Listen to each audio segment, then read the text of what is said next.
오늘로써 이제 하나님의 음성 듣기 시간을 마치고 다음 주부터는 금요일날 영적 전쟁에 대한 말씀을 선포하겠습니다. 우리 신앙생활에 믿음으로 사는 삶이라고 하는 것처럼 행복하고 또 쉬운 삶은 없습니다. 믿음으로 사는 삶보다 더 쉬운 삶이 있으면 소개를 좀 해줬으면 좋겠어요. 믿음으로 사는 것은 하나님을 믿고 하나님이 주시는 말씀을 따라서 사는 거예요. 그러니까 내 삶에 대해서 염려도 걱정도 고민도 안 해요. 어떤 일들과 사건이 다가와도 주님이 음성을 주시면 그 음성을 따라서 그냥 사는 거예요. 이것처럼 쉬운 게 없어요. 왜냐하면 우리는 우리의 미래를 모르는데 미래를 모르는 우리가 미래를 아는 것처럼 무엇인가를 결정하고 계획 세워서 살려고 하니까 염려도 생기고 두려움도 생기는 거예요. 그런데 믿음으로 사는 것은 내가 사는 게 아니라 주님이 주시는 말씀으로 사는 거니까 너무 쉬운 삶이에요. 믿음으로 사는 삶은 위로받는 삶이에요. 믿음으로 사는 삶은 형통한 삶이에요. 찬송에도 있어요. 믿음으로 사는 자는 하늘 위로 받겠네. 무슨 일을 만나든지 만사 형통하리라. 아멘. 그죠? 찬송에도 있는 거예요. 믿음으로 사는 삶은 하늘 위로를 받습니다. 믿음으로 사는 것은 만사가 형통합니다. 하나님의 인도하심을 받는 삶처럼 쉬운 게 없어요. 그 삶을 살도록 우리를 부르신 것입니다. 저도 여러분도 믿음으로 사는 은혜가 있기를 바랍니다. 자, 그런데 이렇게 믿음으로 사는 삶의 기초가 뭡니까? 그게 하나님의 음성을 듣는 것이 기초예요. 성경이 우리에게 이렇게 말합니다. 로마서 10장 17절. 우리가 너무 잘 아는 말씀인데 우리 같이 한번 읽어볼까요? 시작. 그러므로 믿음은 들음에서 나며 들음은 그리스도의 말씀으로 말미암았느니라. 자, 믿음으로 사는 삶의 기초가 뭐냐? 들어야 된다는 거예요. 못 듣으면 믿음으로 못 산다는 거예요. 근데 들음이 뭐냐? 그리스도의 말씀을 들어야 된다는 거예요. 이거 우리가 너무 잘 아는 말씀입니다. 근데 믿음으로 삽니다. 저 신앙생활 합니다. 우리가 이렇게 말해요. 신앙생활 합니다. 지금 우리가 다 신앙생활 하는 거예요. 근데 이 신앙생활이 뭐냐? 다른 말로 신앙이 뭐예요? 믿음이에요. 저 믿음 생활 합니다. 그럼 믿음 생활이 뭐라고요? 믿음은 들음에서, 들음 그리스도의 말씀에서. 하나님의 말씀을 들음으로부터 믿음 생활을 시작해요. 그래서 하나님의 말씀을 내가 듣지 못한다. 그럼 사실은 믿음 생활을 시작하지 않은 거예요. 근데 우리가 너무 많은 경우에 이 하나님의 말씀을 듣지 못합니다. 하나님의 말씀은 성경의 기자들에게 성령의 감동으로 주신 말씀이에요. 그럼 성령의 감동으로 주셨을 때 어떻게 주셨을까요? 성령 하나님이 그에게 말씀하셨겠죠. 그 말씀을 뭐라 그래요? 레마의 말씀이라 그래요. 근데 그 레마의 말씀을 기록한 거예요, 성경. 이 기록한 게 뭐예요? 로고스예요. 그럼 이 로고스로 된 말씀을 내가 다시 그 현장에서 성경 기자들한테 말했던 것처럼 내가 들으려면 어떻게 됩니까? 내 귀에 레마로 들려야 돼요. 방송국에서 아나운서가 말하는 것을 송신을 해요. 그러면 그 송신한 그 말은 송신한 말로 중간에 떠다니는 게 아니라 이게 전파로 쭉 가요. 그러다가 수신기가 있어요. 그 TV 수신기를 통해서 받으면서 그 소리가 복원돼서 들리는 거예요. 그러니까 송신을 받았던 게 뭐예요? 하나님의 음성을 들어서 말을 한 거 레마였어요. 근데 그것이 우리 집에까지 오는 거예요. 무엇으로? 성경으로, 로고스로. 그럼 로고스인 이 말씀이 내게 동일한 현장에서 말하는 것처럼 들려야 돼요. 이 말씀이 삐삐삐삐 이렇게 들려선 소리가 없어요. 전기처럼 뜨끈뜨끈 이거 안 되는 거예요. 들려야 돼요. 그게 뭐라고요? 레마. 그러니까 성령의 감동이 아니고서는 하나님의 말씀을 못 듣습니다. 그러니까 똑같이 성경을 봐도 똑같이 설교를 들어도 어떤 사람은 은혜를 받고요. 어떤 사람은 무미건조하고요. 어떤 사람은 분노해요. 왜 그럴까? 이게 레마의 말씀이 내게로 레마의 말씀으로 들려야 되는데 로고스 된 것을 지식으로 받으니까 이게 전혀 자기에게 감동이 안 되는 거예요. 머리에 쌓이는 지식만 될 뿐이지. 그래서 하나님의 말씀을 들어야 된다. 믿음은 들음에서, 들음은 그리스도의 말씀이다 라고 말할 때 이 그리스도의 말씀을 성경 원어로 보면 레마로 돼 있어요. 우리가 하나님의 말씀을 들어야 믿음으로 사는 거다. 그런데 그 듣는 게 뭐냐? 로고스로가 아니라 레마로 들어야만 그 현장, 성경 기자에게 성령 하나님이 말씀하셨던 것과 똑같은 감동이 내게 와서 그 감동 때문에 성경의 기자와 똑같이 나도 그 말씀에 은혜가 받고 또 그 말씀대로 은혜가 표현되고 믿음이 나타나고 순종의 삶을 살 수 있게 된다 하는 것입니다. 하나님의 말씀은 어려운 말씀이 아니라고 성경은 기록하고 있어요. 근데 우리가 어렵다고 생각을 해요. 그래서 순종하기가 너무 힘들다고 생각해요. 그런데 성경은 분명히 하나님의 말씀은 어려운 말씀도 아니고 먼 데 있는 말씀도 아니고 우리 입에 가까워서 항상 그대로 살 수 있는 말씀이라는 거예요. 하나님의 말씀을 직접 들었던 성경의 기자들이 그 말씀이 어려웠을까? 아니에요. 그 말씀 제가 넉넉히 순종할 수 있는 능력도 겸하여 받았어요. 그런데 이 말씀을 로고스로만 받으니까 능력은 빠지니까, 그러니까 이 말씀을 받을 때 지식으로만 들리니까 지식인 그 말씀이 하나님의 말씀인데 어떻게 사람인 내가 순종이 됩니까? 그러니까 하나님의 말씀이 항상 어려운 거예요. 그래서 내가 할 수 있는 순종은 내가 하지만 못하는 게 너무 많은 거예요. 그래서 다 과장법인 줄 알아요, 신앙생활이. 그게 아닌 거예요. 왜 그런 문제가 생기느냐? 레마로 안 들리니까. 이게 레마로 들려야 돼요. 그럴 때부터 믿음의 삶은 시작합니다. 자, 그럼 레마로 들리기 위해서, 성령이 내게 감동하시는 말씀으로 들리기 위해서 우리에게 필요한 게 뭐냐? 가장 중요한 제일 첫 번째는요, 우리 예수님을 우리가 사랑하는 거예요. 한번 따라해 볼까요? 예수님을 사랑합시다. 예수님을 사랑합시다. 이스라엘에는요, 사회법이 있는데 그 사회법이 뭐냐면 돈을 갚지 못하거나 또는 뭐 전쟁에 지거나 뭐 여러 가지 일들 때문에 그렇게 되면 노예로 끌려가요. 그럼 노예로 끌려간 모든 노예들은 7년이 되면 자동적으로 풀려나갑니다. 그게 법이에요. 그래서 7년 이상을 노예로 삼으면 안 돼요. 그러니까 인권이 그만큼 그 옛날에 구약시대 때도 살아있던 거예요. 이게 사회법이었어요. 근데 7년이 되고 난 다음에 이 노예가 주인을 너무 사랑하는 거예요. 그 주인의 집이 너무 좋은 거예요. 그래서 떠나기를 싫어해요. 나 그냥 주인 집에 있고 싶어요. 내가 그냥 주인 앞에 자원하는 노예가 되고 싶어요. 전에는 못 갚아서 노예가 됐는데 자원하는 노예가 되고 싶어요. 라고 고백을 하면 주인이 정말 그러냐? 분명히 그렇습니다. 그럼 그를 재판장으로 데리고 가요. 그럼 재판장은 확인하고 그러고 난 다음에 문설주나 이런 데다가 귀를 대고서 귀를 뚫어요. 그게 귀 뚫린 종이라고 하는 제도가 있었어요. 그게 출애굽기 21장 5절로 6절이에요. 우리 같이 한번 읽어볼까요? 출애굽기 21장 5절로 6절. 같이 한 목소리 시작.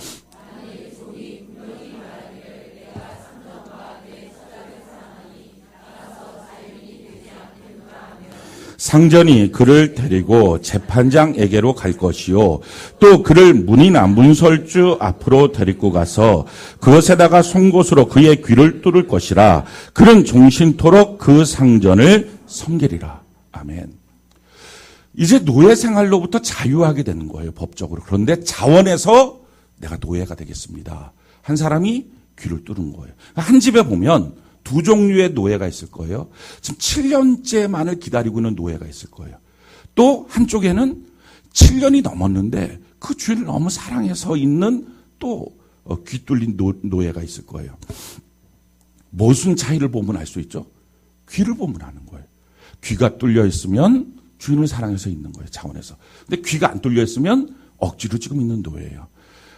이 귀를 뚫어 놓으니까 이게 귀가 자꾸 이렇게 귀 살은 이렇게 다시 합쳐지잖아요. 그래갖고 없어져요. 그래서 만든 게 귀걸이에요.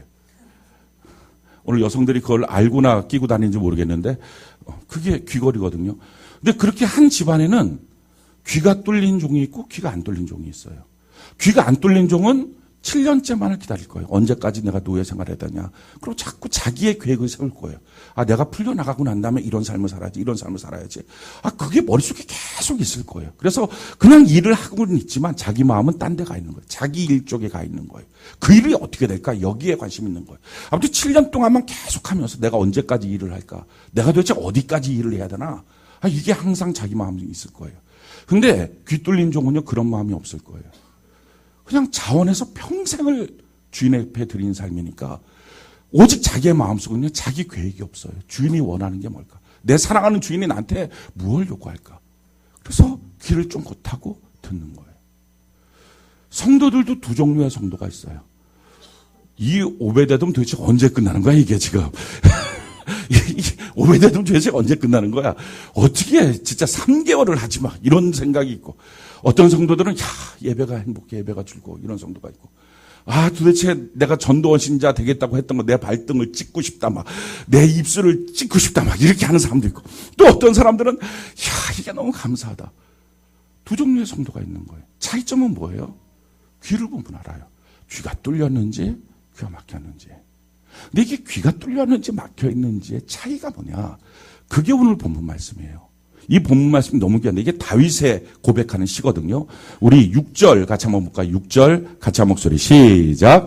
주께서 내 귀를 통하여 내게 들려주시기를 제사와 예물을 기뻐하지 아니하시며 번제와 속죄제를 요구하지 아니하신다 하신지라. 아멘. 여기서 주께서 내 귀를 통하여 이 원문이 내 귀를 뚫어서예요. 다윗이 하나님 앞에 나는 주님 앞에 평생에 자원하는 노예가 되겠습니다. 주님이 내 귀를 그때 뚫어주신 거예요. 내 귀가 뚫리니까 뭐가 들렸어요? 주께서 내게 하시는 말씀이 들렸어요. 제사와 예물, 번제와 속죄제 내가 너한테 요구하는 거 아니야. 다윗은 하나님 앞에 예배만 잘 드리면 될 줄 알았어요. 그게 신앙생활 잘하는 거라고 생각했어요. 왜? 하나님의 음성을 못 들으니까 갖고 있던 어떤 형식, 갖고 있던 어떤 습관, 종교적인 어떤 예식, 이것만 잘하면 신앙생활 잘한다고 생각했거든요. 내가 하는 봉사 열심히 하고, 내가 드리는 예배, 이거 열심히 하고, 하라고 하는 거 그거 하면 주님이 다 좋아하지. 그렇게 생각했었어요. 근데 내 귀를 뚫어서 주님이 말씀하신 거예요. 그때부터 주의 음성이 들렸어요. 나는 너한테 번제와 속죄제 요구하는 게 아니야. 나는 너한테 예물과 제사를 요구하지 않아. 그때 깨달았어요. 그때 내가 말하기를 내가 왔나이다. 나를 가리켜 기록한 이 두루마리 책에 있나이다. 그때부터 하나님의 말씀이 들리기 시작했어요. 기록되어 있는 이 로고스가 자기에게 레마의 말씀을 들렸어요. 그래서 8절에 뭐라고 말합니까? 우리 8절 같이 한번 읽어볼까요? 시작. 나의 힘 하나님이여 내가 주의 뜻을 행하기를 즐기오니 주의 법이 나의 심중에 있나이다 하였네. 주의 말씀이 그냥 내 앞에 있는 어떤 규칙, 룰 이렇게 돼 있는 게 아니라 그걸 맨날 따라야 되냐 말아야 되냐 이 갈등이 아니라 그 말씀이 내 마음속에 있습니다. 들린 거예요. 마음속에 있는 말씀이 어떻게 순종이 안 되겠어요? 순종이 되는 거예요. 왜 하나님의 말씀을 순종하지 못할까? 그 말씀이 마음에 없어서 그래요. 살인하는 사람, 오늘 미국의 아주 대표적인 살인마가 죽었다 그래요. 뉴스를 보니까 이름이 뭐더라, 이름 뭐 누가 있는데 막 그를 추종하는 사람들도 있고 그 사람이 자기가 사람을 죽였는데 어느 집에 들어가고서 막 다 죽여 난도질해서 죽인 거예요. 그리고 교도소에 뭐 옆집에 있는 사람도 죽이고 그 교도소에 들어간 거예요. 근데 들어가고 나서 그 사람이 한 말이 뭐냐면 내가 하나도 죄책감도 없다고. 한 400~500명 정도 죽였어야 되는데 그거 못 죽였다. 죄책감이 없다고. 얼마 전에 지존파 같은 경우도 막 사람 죽여갖고 씹어먹고. 우린 그런 사람들을 사이코패스라 그래요. 소시알패스라고 그러더니 아무튼 뭐 그렇게 얘기해요.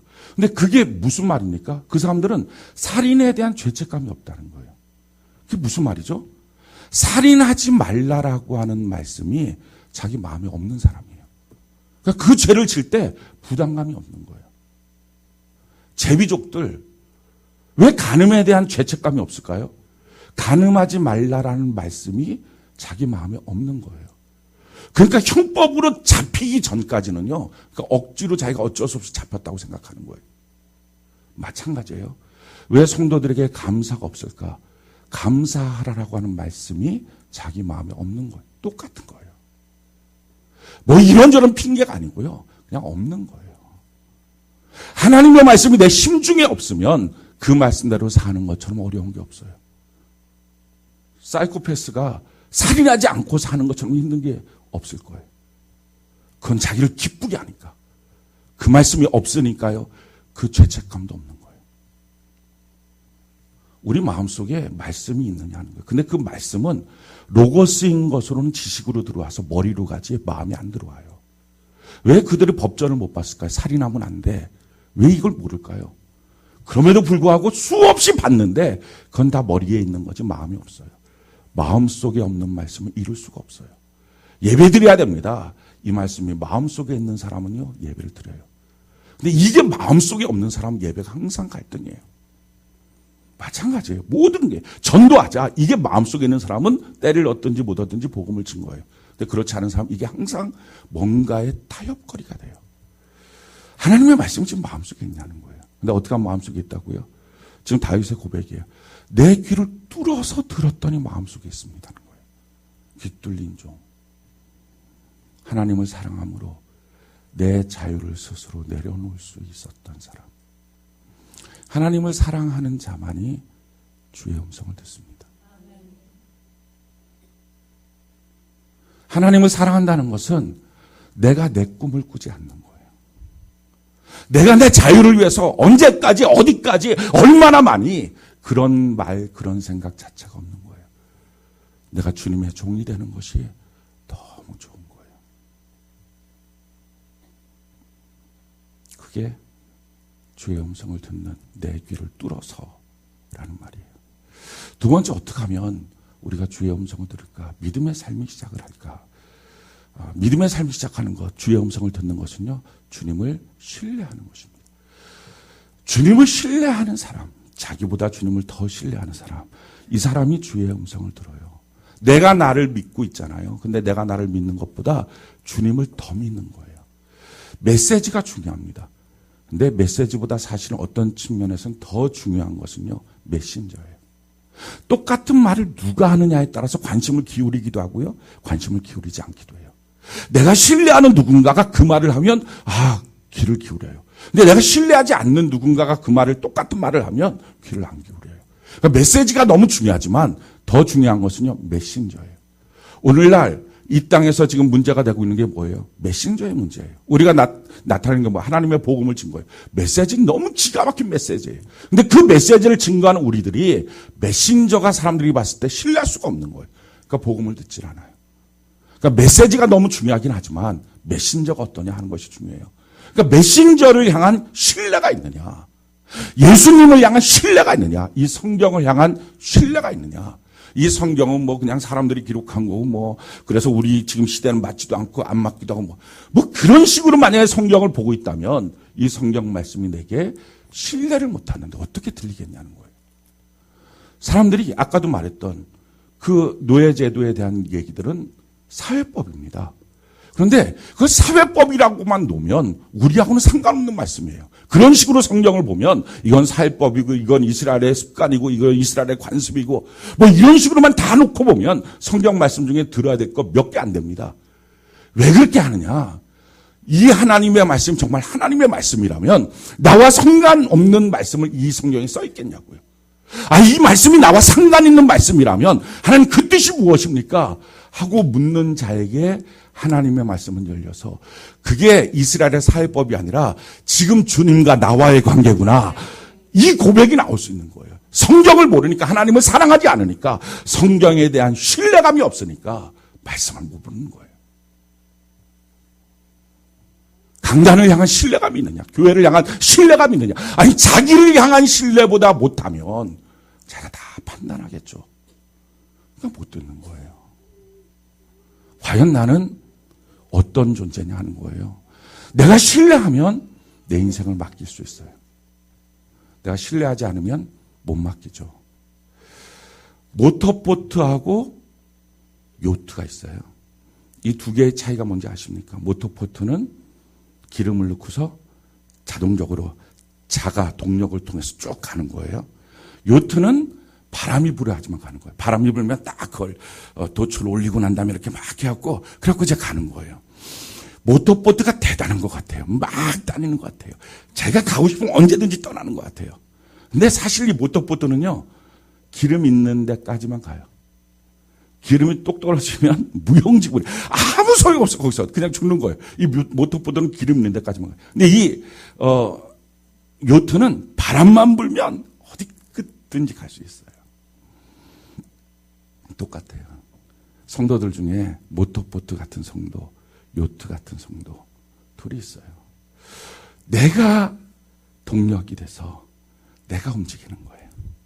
내가 나를 신뢰하고 막 하는 거예요. 그럼 이 성도들의 특징은요, 자기가 갖고 있는 기름만큼 움직여요. 자기가 갖고 있는 기름만큼 가요. 그러다 기름이 떨어지잖아요. 그럼 항상 기도 제목은 똑같아요.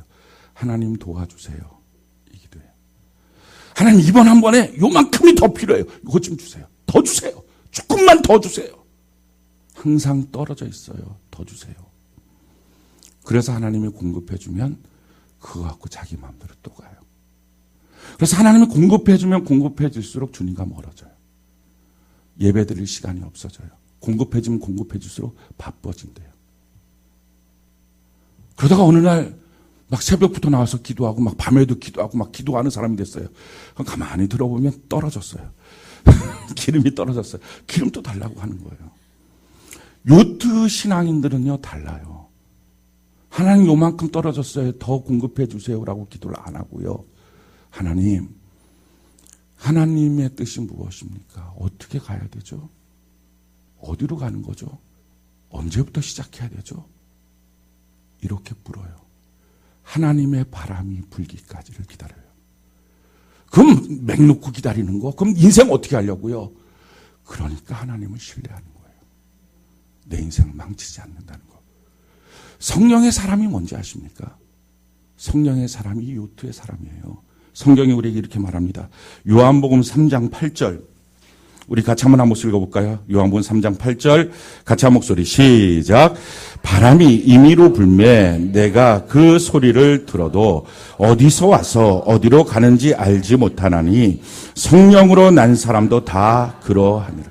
성령으로 난 사람의 특징은요. 바람이 부는 거예요. 그래서 바람이 불면 그 바람이 어디에서 어떻게 부는지 모르지만 그 바람을 따라가는 거예요. 성령의 사람이에요. 자기가 자기 동력으로 움직이지 않아요. 내가 하나님의 음성을 듣고 움직이겠습니다.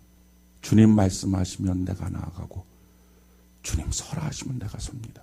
나는 바람 부는 데까지 갑니다. 내가 가는 목적지가 아니고요. 바람이 인도하는 곳으로 갑니다. 그래서 자꾸 주님을 의식하고 자꾸 주님을 물어보고 주님이 이 길인가요? 이렇게 가야 되나요? 그러니까 공급이 떨어졌어요. 더 주세요. 더 가야 되는데요. 이 기도의 제목이 나오질 않는 거예요. 차원이 다른 거예요. 이렇게 하나님의 바람을 의지하고 가는 사람은 하나님의 음성을 들을 수 있어요. 주님을 신뢰하니까. 이게 신앙생활이에요. 이 사람은 그냥 넋놓고 노는 사람이 아니에요. 골로새서 1장 29절 우리 같이 한번 읽어볼까요? 골로새서 1장 29절 같이 한 목소리 시작. 이를 위하여 나도 내 속에서 능력으로 역사하시는 이의 역사를 따라 힘을 다하여 수고하노라. 내가 힘을 다해서 수고해요. 근데 어떻게 수고하는 거예요? 나도 내 속에서 능력으로 역사하시는 이의 역사를 따라서 힘을 다해 수고하는 거예요. 바람이 불 때 그 돛을 붙잡고 내 힘을 다 쏟아서 그걸 가는 거예요. 성령과 상관없이 내 인생의 계획을 내가 세우고 내 스스로가 갖고 있는 동력을 움직여서 가는 거. 내가 시작하면 시작하는 거고 내가 멈추면 멈추는 거고 그는요 멋진 삶인 것처럼 보이지만 기름 떨어지면 그걸로 스톱이에요. 항상 고갈된 인생. 혹시 그렇다면 우리가 바뀌어야 돼요.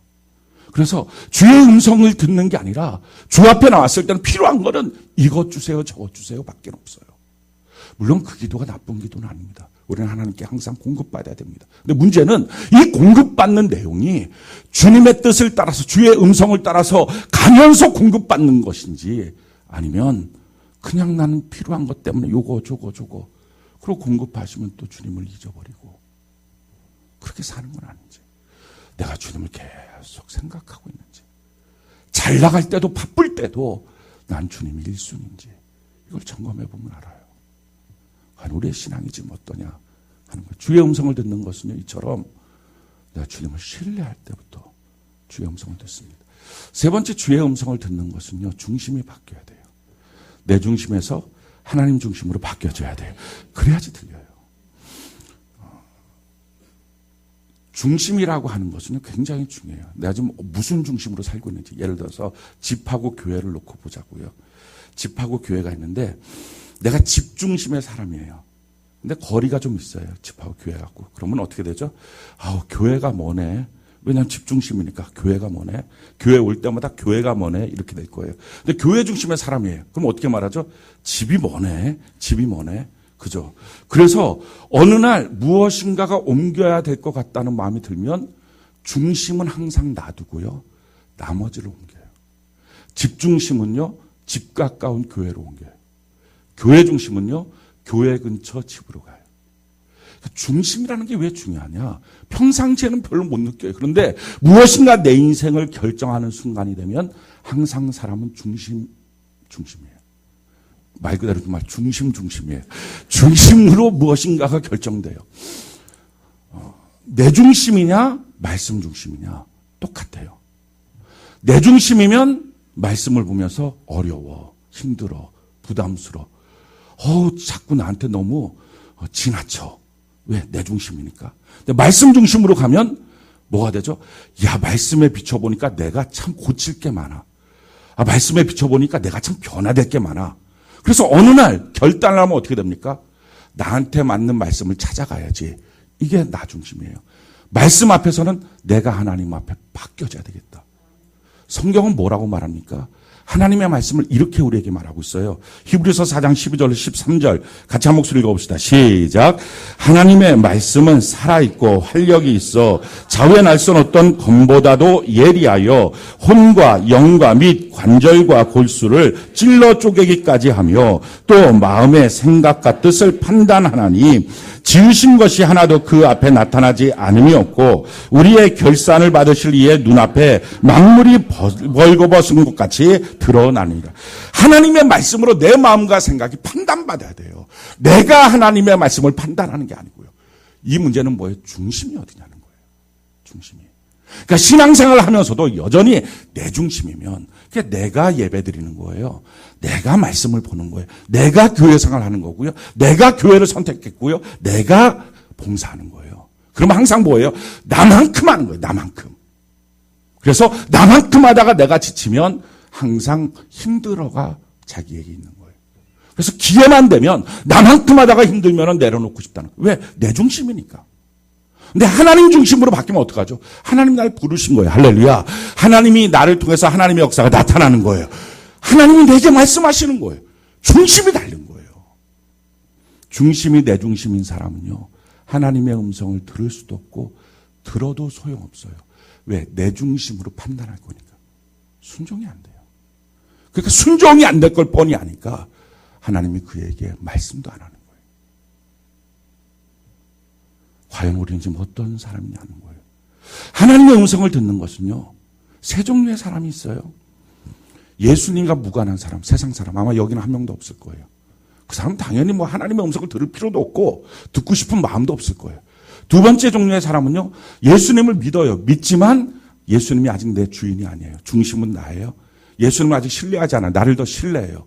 예수님을 사랑하지 않아요. 나는 내 꿈을 꾸고 있어요. 이런 사람이에요. 자, 이 사람들은요. 하나님의 말씀을 듣고 싶다는 호기심은 있어요. 근데 그게 호기심일 뿐이지 들으면 내가 반드시 그 말씀대로 순종한다. 이게 없는 거예요. 들어보고예요. 어떤 음성일까? 이게 궁금하지. 하나님에게 말씀하셔서 내가 순종하겠습니다. 이렇진 않아요. 그러니까 들리지도 않고 들린다고 해도 소용없는 거예요. 왜? 자기가 중심으로 자기가 판단하니까. 그러니까 그런 사람들에게는 하나님의 음성은 안 들려요. 그러니까 아직 믿음 생활을 시작한 게 아니에요. 그래서 믿음 생활 시작해야 되신다고요. 그게 아니면 그냥 지금 교회 생활 하시고 있는 거라고요. 그 교회 생활 하고 있는 사람들은요. 주님 앞에 서면 주님 내가 교회에서 선지자 노릇했어요. 내가 설교도 한 사람이에요. 내가 교회에서 내가 봉사도 하고요. 헌금도 하고요. 내가 교회에서 전도도 하고요. 참 많은 능력들을 행했어요. 그럴 때 예수님이 하시는 말씀 내가 너를 도무지 알지 못하겠다. 주여 주여 입으로만 하는 자가 아니라 내 아버지 하나님의 뜻대로 행하는 것. 그 뜻을 들어야 뜻대로 행하죠. 그 뜻이 내 마음에 있어야 뜻대로 행하죠. 항상 그것은 내 중심이었으니까 뜻대로 행한 적이 없는 거예요. 사랑하는 성도 여러분. 그래서 교회 생활 이제 청산하시고 저희 여러분들 믿음 생활 하시길 바라요. 이걸 결단하고 바뀌어야 돼요. 세 번째 종류의 사람들은요, 하나님의 예수 그리스도를 믿을 뿐만 아니라 예수님 내 주인이신 거예요. 당연히 그 주인의 뜻대로 살기 위해 하니까 들리죠. 저의 인생 가운데 하나님이 찾아오셨던 것, 수없이 찾아오셨지만 큰 획을 긋는 찾아오셨던 사건이 한 4번 정도 되는 것 같아요, 지금까지. 제일 첫 번째는 좋으신 하나님의 모습으로 제게 나타나셨어요. 저희 아버지를 통해서 아버지 교회 성전 건축할 때 전에도 몇 번 간증을 했던 내용들이죠. 그래서 뭐 아버지가 좋으신 하나님 참 귀하다. 한 번도 우리 인생에 해를 붙인 적 없는데 막 불같이 화를 내고, 그때는 그러니까 제가 하나님을 잘 몰랐던 때예요. 그렇게 화를 내고 그러다 나중에 맞다, 우리 하나님 좋으신 하나님. 제 마음속에 좋으신 하나님이 떠나지 않아요. 사랑하는 성도 여러분, 저는 여러분들이 여러분들 자녀에게 물려줄 수 있는 여러분이 만난 하나님이 있기를 바랍니다. 그게 없으면, 지식으로만 있는 거면 물려줄 게 없는 거예요. 교회 생활만 하고 나면 교회밖에 없어요. 근데 내가 하나님을 만나면 하나님 얘기를 할 수 있어요.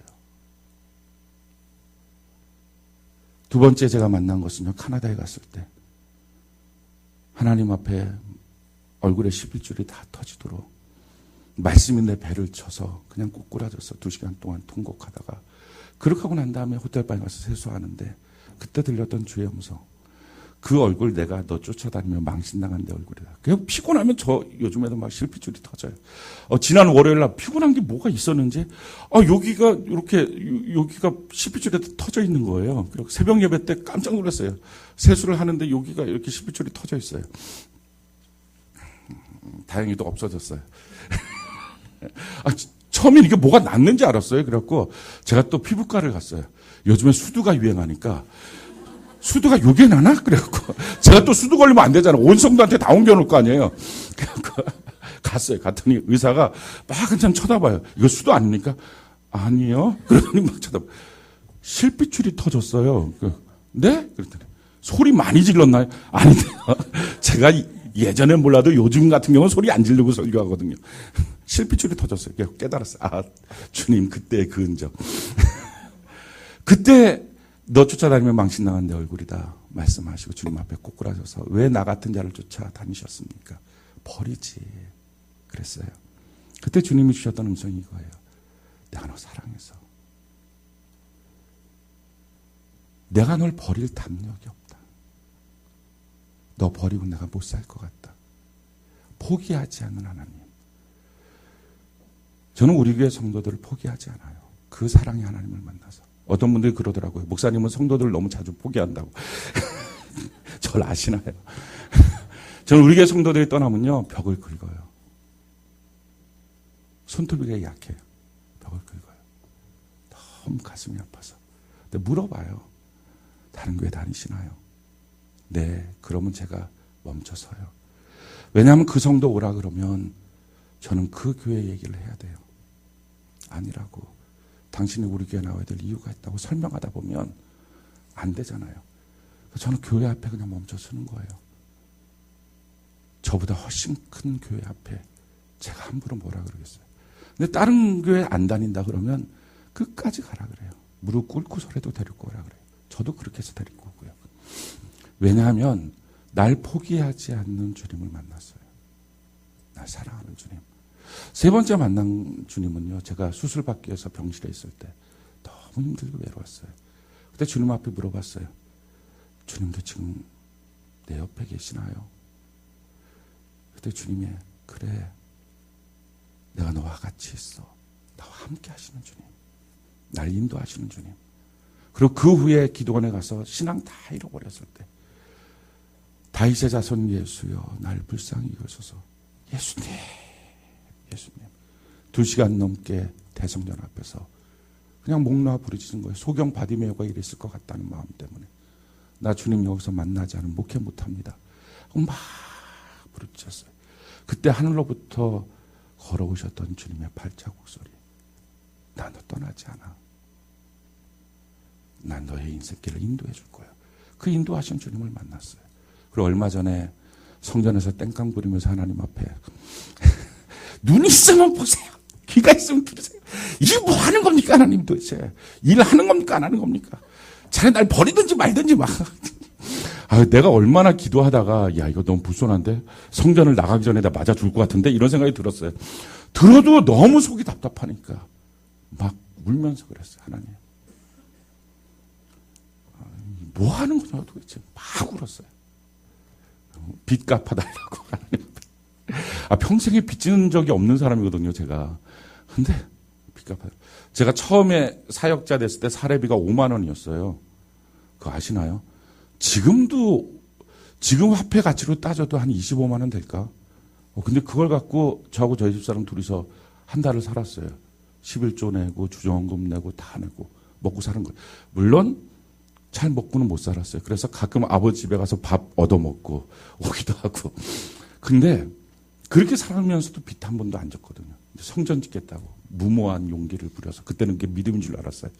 이게 믿음이 아니었어요. 하나님의 음성을 듣고서 지어야 되는데 안 듣고 그냥 크게 최소한 30주는 돼야 됩니까? 뭐 이러면서 전화했어요. 그러니까 하나님 앞에 욕심 부렸던 거에 대해서는 철저히 얘기하고 있어요. 크게 지는 게 저는 저의 목회의 성공이고 자랑인 줄 알았거든요. 그게 아니었던 거예요. 그게 얼마나 크냐는 하나님의 관심사가 아니었던 거예요. 그 안에서 정말 하나님의 백성이 있는지가 하나님의 관심사였던 거예요. 그걸 뒤늦게 깨달은 거죠. 근데 그것 때문에 하나님 앞에 막 그런 거예요. 하나님 어떡하라고요? 막. 근데 그때 하나님 주셨던 음성이 이거예요. 나 빚 갚아주는 하나님 아니야. 나는 복 주는 하나님이지. 복 주시는 하나님으로 내게 찾아왔어요. 그러면서 그 하나님이 너무 좋은 거예요. 그러면서 하나님께서 저에게 주셨던 말씀이 내가 너를 만났던 것들을 사랑하는 성도들 같이 나누라 하시는 말씀 주셨어요. 하나님이 여러분들 동일하게 만나주시길 원하십니다. 하나님 우리에게 복을 주세요. 우리에게 주신 최고의 복이 뭘까요? 하나님 나라의 복이에요. 지난 주간에 한 성도의 가정에 신방을 갔어요. 신방을 봐달라고 그래서 신방을 갔어요. 너무 마음이 아팠어요. 그리고 너무 화가 났어요. 그 성도를 보면서 화가 난 게 아니고요. 마귀를 보면서 너무 화가 났어요. 그 성도의 가정에 갔는데 얼마 전까지만 해도 식당에서 열심히 일하고 맛있는 음식 만들었던 분이에요. 근데 암이 침투해갖고 그 암이 척수로 들어가서 하반신을 못 쓰는 거예요. 휠체어에 앉아있는 거예요. 얼굴이 퉁퉁 부어서 목사님 2달 후에 지금 약을 먹고 있는데 2달 후에 암세포가 어떻게 될지 모르겠어요. 막 두려워 덜덜 떠는 거예요. 근데 그 순간에 그 성도의 모습이 너무 안타까운 거예요. 막 가슴이 너무 아팠어요. 눈물이 울컥 나고요. 그래서 그렇게 붙잡고 있는 악한 마귀가 너무 미웠어요. 막 화가 났어요. 그래서 한 2달 이상, 한 3달 가까이 지금 교회를 못 나오고 있는 성도인데 거기서 하나님 나라의 복음을 선포했어요. 하나님 나라의 복음이 뭔지를 아냐. 하나님이 우리 인류를 처음에 만드셨을 때 하나님이 통치하시는 풍성하고 건강하고 완전한 세계, 아담과 하와에게 주신 그 세계가 있다. 그런데 그 세계에 하나님이 우리를 다스리고 우리와 동행하기 원하셨는데 악한 마귀가 들어가서 그 선악과를 먹는 죄를 만들었다. 그리고 그 죄로 말미암아 사망이 그 안에 들어가고 죄가 전이 되고 불신앙이 전이 되고 사망이 전이 돼서 온 세상이 다 마귀의 통치 가운데 빠지게 됐다.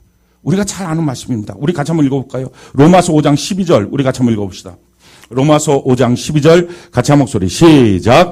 그러므로 한 사람으로 말미암아 죄가 세상에 들어오고 죄로 말미암아 사망이 들어왔나니 이와 같이 모든 사람이 죄를 지었으므로 사망이 모든 사람에게 이르렀느니라. 아멘. 그러니까 마귀가 합법적으로 그 사망의 권세 잡은 그 마귀가 사망에 임금된 마귀가 사람들을 합법적으로 다스린 거예요. 그게 인류 역사예요. 죄로 저주로, 가난으로, 질병으로. 그러니까 이걸 합법적으로 다스리니까 거기에 안 걸리려고 사람들은요, 덜덜덜 떨었어요. 두려움이에요. 그래서 하나님 말씀합니다. 두려워하는 마음 내가 준 마음 아니야. 병 걸릴까봐 두렵고, 병 걸리면 죽을까봐 두렵고, 돈 때문에 두렵고, 불화 때문에 두렵고, 갈등 때문에 두렵고, 이 두려운 마음 내가 준 마음 아니야. 그 마귀 앞에서 합법적으로 다스리는 마귀 앞에 너가 겁나서 떨고 있는 거야. 그 말씀이에요. 자, 이런 상황 가운데 사랑의 하나님이 그의 아들을 이 땅에 보내주셨어요. 그리고 예수 그리스도로 말미암아 십자가에서 예수님이 우리의 죄와 저주와 가난과 질병을 다 담당하시고 죽으셨어요. 그래서 우리의 죄는 속량받았어요. 그가 채찍에 맞음으로 우리가 나음을 받았어요. 그가 저주를 받으면 우리는 축복을 받게 됐어요. 아멘이십니까? 그래서 성경이 뭐라고 말합니까? 히브리서 2장 14절로 16절 우리 같이 한번 읽어봅시다. 시작. 자녀들은 혈과 육에 속하였음에 그도 또한 같은 모양으로 혈과 육을 함께 지니심은 죽음을 통하여 죽음의 세력을 잡은 자 곧 마귀를 멸하시며 또 죽기를 무서워함으로 한평생 내어 종로를 타는 모든 자들을 놓아주려 하심이니 이는 확실히 천사들을 붙들어 주려 하심이 아니요 오직 아브라함의 자손을 붙들어 주려 하심이라. 아멘. 모든 인류들이 마귀에게 합법적으로 고난받고 있을 때, 고통받고 있을 때, 그 저주 가난 질병에 묶여 있을 때, 가정마다 저주의 씨앗이 뿌려져 있을 때 예수님께서 이 땅에 오셨어요. 십자가를 통하여 다 담당하셨어요. 마침내 십자가의 끝에 내가 다 이뤘다. 테텔레스타이. 다 갚았어. 라는 말씀을 하셨어요. 그러면서 우리에게 하나님의 나라를 다시 주신 거예요. 아담과 하와로 말미암아 상실된 그 하나님의 나라를 다시 주셨어요. 그래서 예수님과 사도 바울과 또 많은 초대교회 성도들이 전파했던 복음이 바로 이 하나님 나라의 복음이에요. 하나님의 나라로 너가 들어와야 된다. 마귀에게 속해 있는 나라에 살지 말고 하나님 나라로 들어와라. 선포한 거예요. 어떻게 하면 그 나라에 들어갈 수 있습니까? 성경은 한 가지 방법이라는 거예요. 회개. 성경이 우리에게 이렇게 말합니다. 마가복음 1장 15절 우리 같이 한번 읽어볼까요? 시작. 이르시되 때가 찼고 하나님의 나라가 가까이 왔으니 회개하고 복음을 믿으라 하시더라. 회개하고 하나님의 나라에 들어가는 거예요. 우리의 모든 죄를 회개하는 거예요. 죄가 아니라고 생각하지만 하나님의 말씀으로 비춰봤을 땐 죄인 것. 예를 들어서 나에게 씻을 수 없는 고통과 상처와 손해를 주었던 사람에 대해서 용서해 주기. 이건 쉽지 않습니다. 그럼에도 불구하고 우리가 풀어주는 이유가 뭡니까? 과거에 당한 그 상처만 해도 끔찍한데 여전히 안 풀고 있으면 지금도 나는 그 상처에 묶여 있는 거예요. 용서해서 풀어주라는 거예요. 미움의 영이, 분노의 영이 내 마음에 장악하지 못하도록, 상처의 영이 내 마음에 장악하지 못하도록 그거 풀어줘 버리라는 거예요. 그리고 예수님의 주인 되심 앞에 내가 여전히 내가 주인 돼서 살았던 것. 이거 회개해야 된다는 거예요. 그리고 거기서 한 걸음 더 나가서 내 중심의 사고방식, 내 중심의 틀, 이 마음의 생각과 틀을 바꾸라는 거예요. 하나님 중심으로 바뀌어야 된다는 거예요. 그래서 회개라고 하는 단어가 메타노이아예요. 내 마음과 생각의 틀을 바꾸라는 거예요. 내가 지은 죄를 다 기억해낼 수는 없어요. 그렇지만 생각나는 만큼 성령이 나에게 가르쳐 주신 만큼 고백해야 되죠. 그리고 내 틀을 바꾸는 거예요. 근데 이것이 한 번의 회개로 끝날까요? 그렇지 않아요. 그래서 날마다 회개의 보따리를 짊어지고 나로 하여금 죄의 문제 때문에 또다시 죄책감에 빠져서 마귀의 속박 가운데 나도 모르게 끌려가서 그의 통치가 이제는 불법적인데 예수님의 통치가 시작했으니 불법적인데 불법적인 통치 밑에서 또다시 두려워 떨까봐 또 회개하고 주님께 가까이 또 회개하고 하나님의 나라에 더 중심에 가서 뿌리 내리도록 하는 것. 날마다 회개의 보따리를 짊어지고 가는 것. 이것이 바로 하나님 나라의 백성으로 우리가 사는 방법입니다. 그 나라에서 어떻게 살아야 됩니까? 이미 하나님이 다 이루어 놓으신 것을 우리는 믿음으로 사용하는 것입니다. 주여 내가 믿음을 보여드립니다. 역사하여 주시옵소서. 그래서 이 복음을 선포하고 제가 그랬어요. 교회로 나오십시오. 이번 주부터. 제가 남자 집사님 보내겠습니다. 그 집에 갔더니 엘리베이터가 없어요. 2층 집인데. 근데 그분을 업고 나오고 휠체어도 들고 나와야 되잖아요. 남자 집사님 보내드리겠습니다. 그랬더니 옆에 남편이 있었는데 남편이 제가 업고 갈 수 있어요. 저는 그분이 그때 있었는지 모르겠어요. 이 존재감이 전혀 없는 그분이 제가 업고 갈 수 있어요. 그래요? 그때 떠오른 거예요. 그래갖고 남편은 근데 교회는 다니셨어요? 제가 그랬어요. 제가 어렸을 때 다녔어요. 다 눌려 있는 거예요. 오라고. 당신도 와야 되겠다고. 이 부인 업고서 휠체어 갖고 오라고. 그리고 교회로 오면 요단강이 물이 흐르고 있지만 그냥 걸어가면 그것이 열리는 것처럼 지금 필요한 것은 믿음을 보이라고. 근데 처음 갔을 때 완전히 눌려있던 그 사람들이 가겠습니다. 얼굴 확 폈어요. 저는 여러분들 가정에도 하나님의 나라가 선포되기를 바랍니다. 하나님의 나라 가운데 들어가기를 바랍니다. 신앙생활 하는 거예요. 이 하나님의 나라로 들어가는 거예요. 교회로 들어오는 건 이걸로 끝이 아닌 거예요. 교회 들어와서 앉아있는 것, 아까도 말씀드렸죠. 하나님의 말씀이 들리지 않으면 여전히 교회 생활 뿐이에요. 종교적인 거예요. 그거 갖고서는 아무리 내가 종교생활 열심히 해도 그 종교생활의 핵심이 뭡니까? 규율에 따르는 것. 교회에서 그냥 하라고 하는 것. 그냥 예배 드리는 것. 아, 그럼 다 됐지 뭐. 범사라는 거, 그럼 다 했지 뭐. 다윗이 그렇게 알고 있었다고요. 하나님이 그 귀를 뚫어서 음성을 주기 전까지는 나는 속죄제 드리고 번제 드리고 화목제 드리면 그럼 나 신앙생활 잘하는 거라고 생각했어요. 근데 하나님의 음성이 들린 거예요. 내가 너한테 그런 거 요구한 게 아니야. 하나님의 요구하심을 합니까? 하나님의 음성을 들었습니까?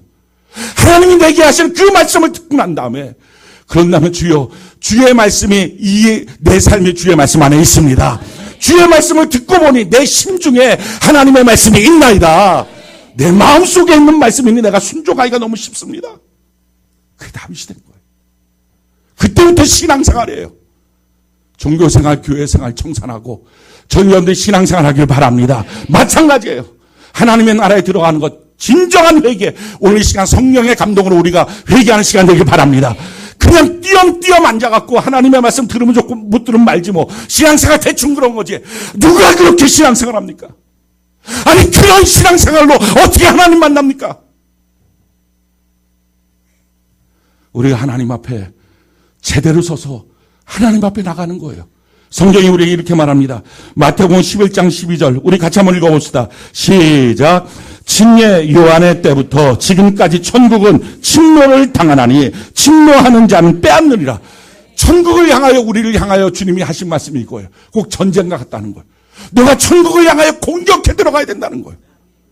대충 살다 보면 언제쯤인가 내가 하나님 나라의 백성이겠지. 아니 심지어는 내가 교회 등록해서 다니면 하나님 나라의 백성이겠지. 그 사고방식이 언제부터 나온지 아십니까?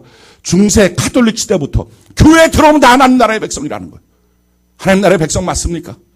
하나님의 음성을 듣습니까? 믿음으로 살고 있습니까? 진정한 회개를 했고 중심을 바꿨습니까?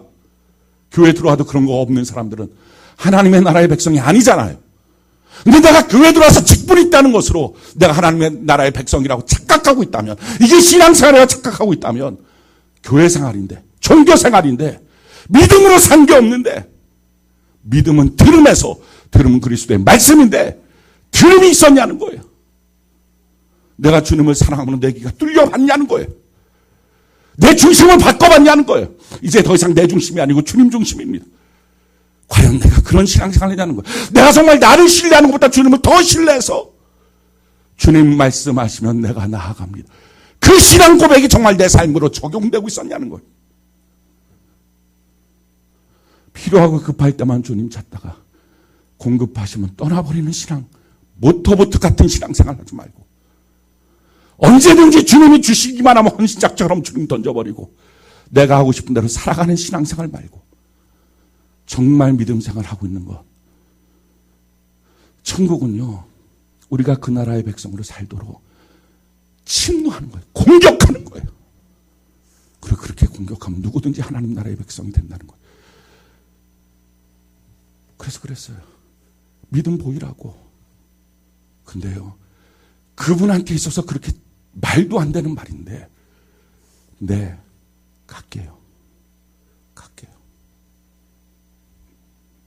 그동안에 그분이 손님만 있으면 교회 안 왔어요. 네, 갈게요. 우리도 마찬가지예요. 내가 우리 주님 앞에 보여야 될 믿음이 뭡니까? 내가 주님 중심이라고 고백하면서 내세울 믿음이 뭡니까? 내가 주님 사랑한다고 고백하면서 내세울 믿음이 뭡니까? 내가 주님을 신뢰한다고, 나보다 더 신뢰한다고 말하면서 내세울 믿음이 뭡니까? 내가 어떻게 천국을 침노하고 있습니까? 사랑하는 성도 여러분, 대충 신앙생활 하는 삶 이제는 그만해도 되지 않습니까? 종교생활, 클럽 같은 생활, 사람하고 만나서 낄낄거리고 웃는 신앙생활, 이거 신앙생활 아니고 하나님 만나야 진짜 믿음의 삶, 신앙생활인데 이제 그거 시작해야 되지 않습니까? 지금쯤 됐으면, 몇 년이 흘렀으면 바뀔 때도 되지 않았습니까? 얼마큼 언제까지 더 가야 바뀌겠습니까? 얼마큼 하나님의 사랑이 내게 더 보여줘야 우리가 하나님 사랑한다고 고백하겠습니까? 아들을 죽이신 그분이 뭘 더 죽여야 내가 이제 주님 사랑한다고 말할 수 있겠냐고요? 아직도 부족합니까? 하나님의 사랑이. 나 같은 자의 이 값싼 사랑 드리기에도 주님이 내게 보여준 사랑이 아직도 부족합니까? 얼마나 더 주님이 내게 은혜 베푸시고 도와주셔야 주님을 신뢰할까요? 저는요, 우리 성도들이 옹색하고 힘들고 고통스럽고 질병 속에 사는 게 그 마귀를 향해서 화가 나서 견딜 수가 없어요. 야, 하나님의 자녀야. 너가 어디다 대고 하나님의 자녀한테 함부로 굴어. 저는요, 여러분들이 저하고 같이 화를 냈으면 좋겠어요. 나 하나님의 자녀라고 선포하고 마귀는 떠나가라고 말하고 귀신이 떠나가면 그것에 하나님의 나라가 임재하시는 거예요. 그걸 선포하고 하나님의 나라의 백성답게. 하나님의 나라는 말이 아니고 능력이에요. 우리가 현실적으로 경험하는 거예요. 하나님, 내가 경험하게 하여 주옵소서. 하나님 우리를 부르셨어요. 그리고 하나님의 나라의 백성의 삶을 살게 하셨어요. 그리고 하나님이 우리를 보내셨어요. 이 땅 위에 하나님의 대사로. 그리고 이 땅에서 보여주라는 거예요. 하나님의 나라의 백성이 뭔지. 내가 이 한 사람을 통해서 누가 도전받고 예수 믿을까? 나 하나의 삶을 통해서 누가 도전받고 예수 믿을까? 나에게 주신 이 복을 통해서 내가 누구에게 이 복을 나눠줄까? 그런데 성도들은 마귀에게 결박당해 있으면 불쌍해서 어떡합니까? 안타까워 어떡합니까? 이제 우리 더 이상의 종교생활 청산하고 하나님 나라의 백성으로 살아갑시다. 오늘 이 밤이 우리가 결단하는 밤이었으면 좋겠어요. 혹시 하나님의 사랑이 부족하다면 하나님 앞에 기도하세요. 나 같은 사람 위해서 예수 하나 죽인 것 갖고는 안 되겠어요. 날 사랑한다는 표시로 더 죽이셔도 돼요. 그렇게라도 기도하세요. 그래서 하나님의 사랑을 느낄 수만 있다면 하나님, 우리 목사님 죽여도 돼요. 그래서 내가 하나님의 사랑을 느낄 수만 있다면 그렇게라도 기도하세요. 그렇게 하고 하나님의 사랑을 만나보세요. 그리고 그 하나님 앞에 여러분들의 그 작은 마음의 사랑이라도 드려보세요. 그럼 여러분들 귀를 뚫어서 그때부터 하나님 말씀하실 거예요. 주의 음성을 듣는 그 순간부터 믿음의 삶입니다. 우리가 하나님의 나라의 백성이라면요, 세상 나라도 있어요. 이 둘이 싸우고 있는 거 우리가 의식하든 의식하지 못하든 이게 영적 전쟁이에요. 다음 주부터 하나님의 나라의 백성으로 세상 나라와 어떻게 싸움을 싸워갈 것인가. 그 싸움은 지금 여러분의 마음에서도 여러분의 가정에서도 삶의 터전에서도 일어나고 있어요. 전혀 여러분이 지는 자가 아니라 승리자가 되기를 바랍니다.